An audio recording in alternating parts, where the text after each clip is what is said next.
Hello, duelists. Welcome back to the channel. Welcome to another Genesys deck profile. This is Drytron. So I've been playing this at locals the last 2 weeks. It's pretty cool. I think that it's kind of neat. I wanted to try something different with this list specifically, and I guess you could probably see it in the title. So I guess there's no point in me saving the spoilers. But we are on Reincarnation, and we're trying to Droll our opponent. That is like the whole process of the deck. It is in the side deck because I didn't want to draw those cards going first, or sorry, going second, because they're just bricks. So let's go ahead and get into the list. Let's start off with monsters. So this deck does have points, and the first card in the list does have points. It's Alpha. It's at 33 points, so we just play the one copy.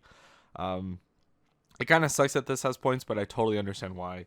There's just like a lot of degenerate things you can do with Drytron. We're in fact doing one of them right now. But yeah. Next up, we have 3 copies of New 2. This is like the best Drytron name, basically. If you draw this with any other name, it's just like full combo guaranteed, no matter what. So it's just like, such a good card. I love playing with New 2. Next, we have 3 copies of Zeta. Searches the ritual spell.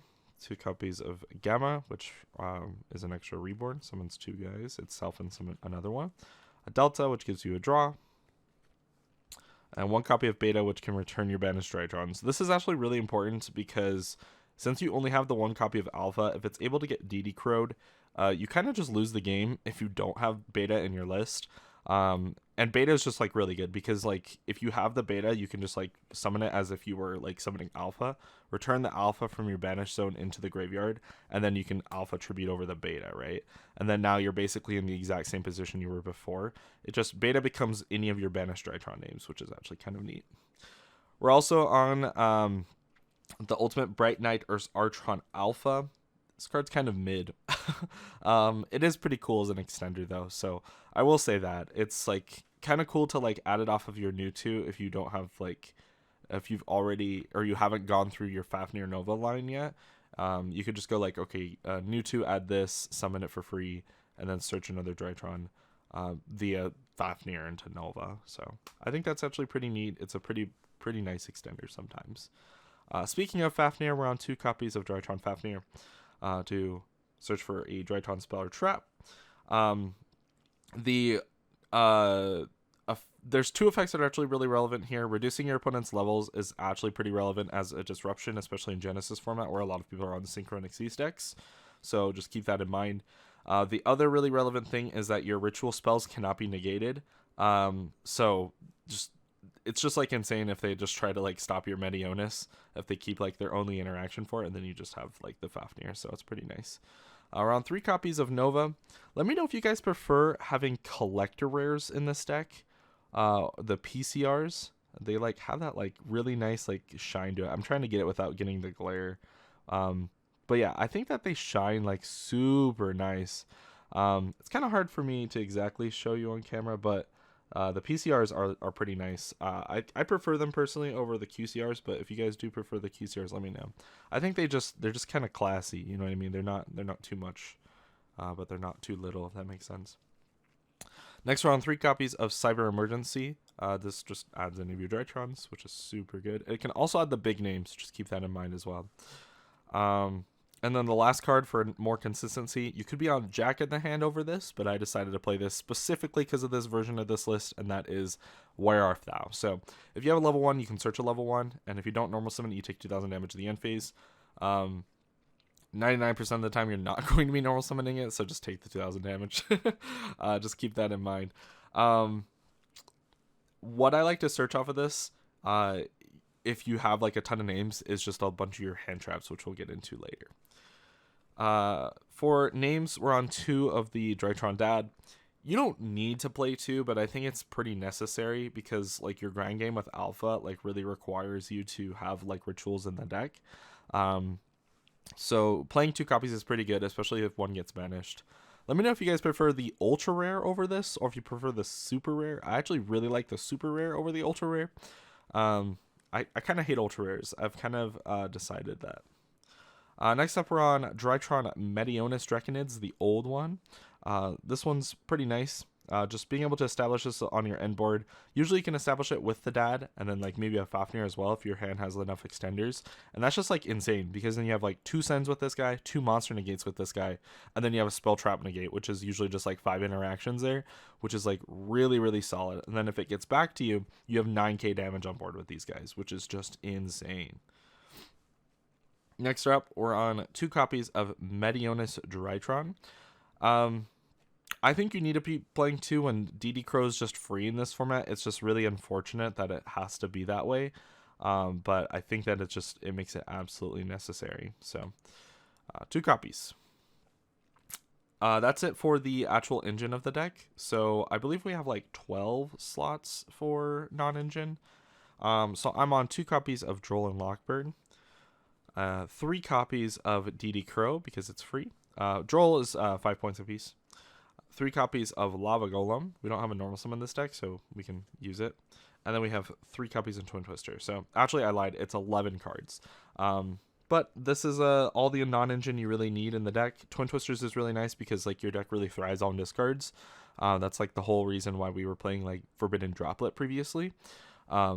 Obviously, Lava Golem because we don't have normal summons, so like we can just break boards pretty easily, which is really nice.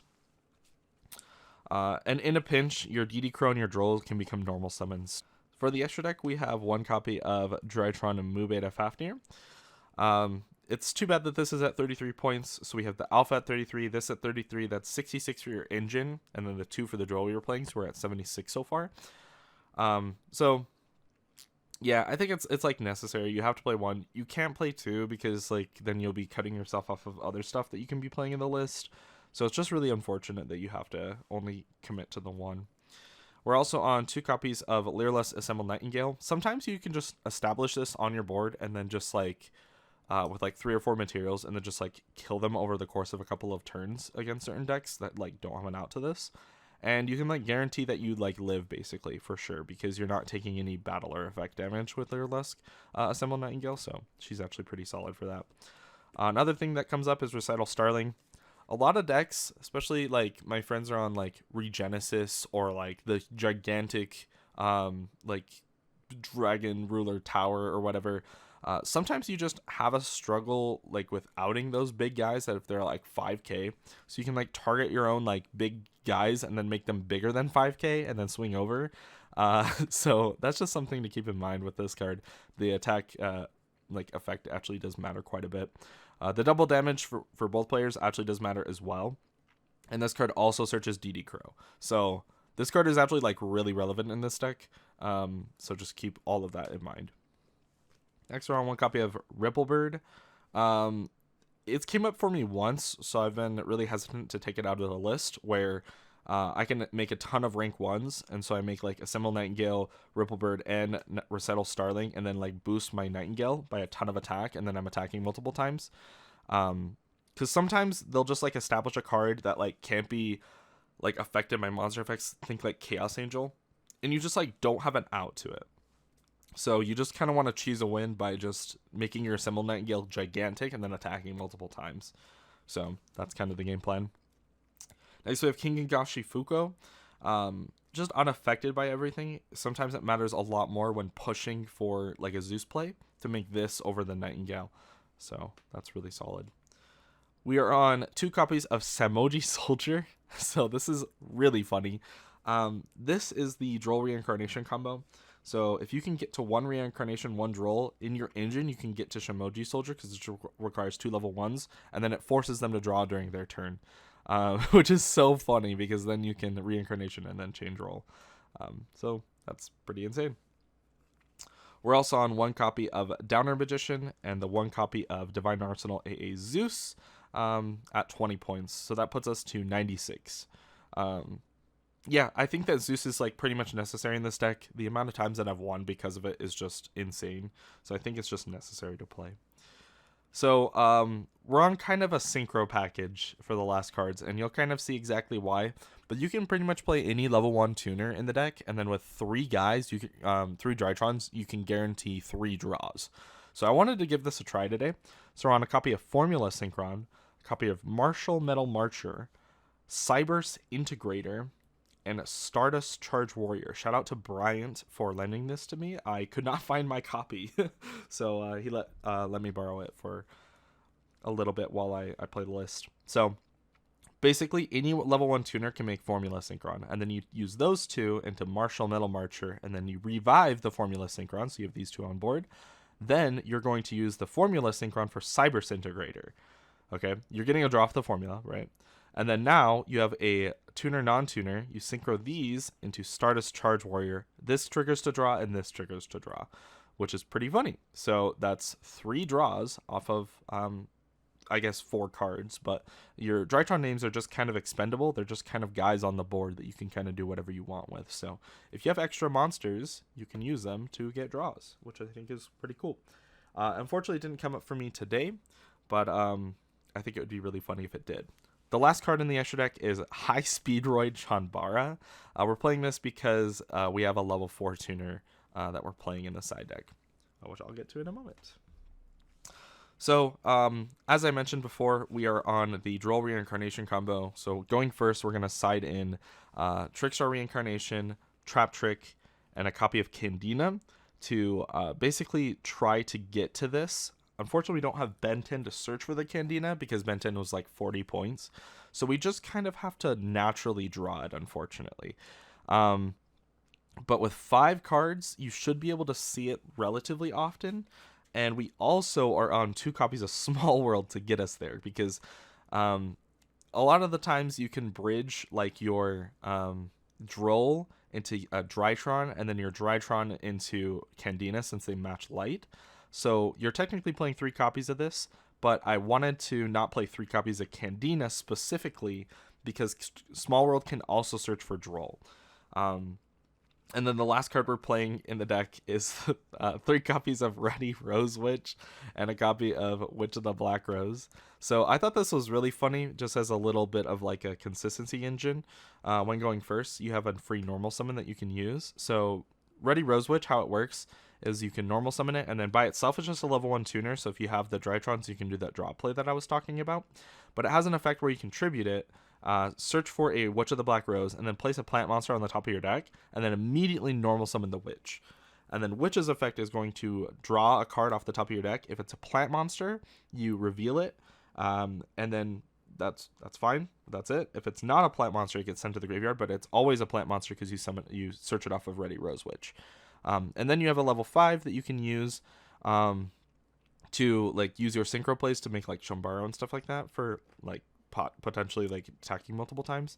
I was thinking of playing, there's like a super heavy samurai card that like adds a machine from the graveyard.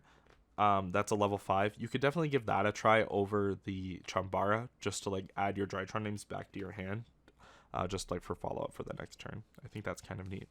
What's really important about these cards that isn't really super noticeable is that they are like the perfect type and attributes for Small World, like your bridges.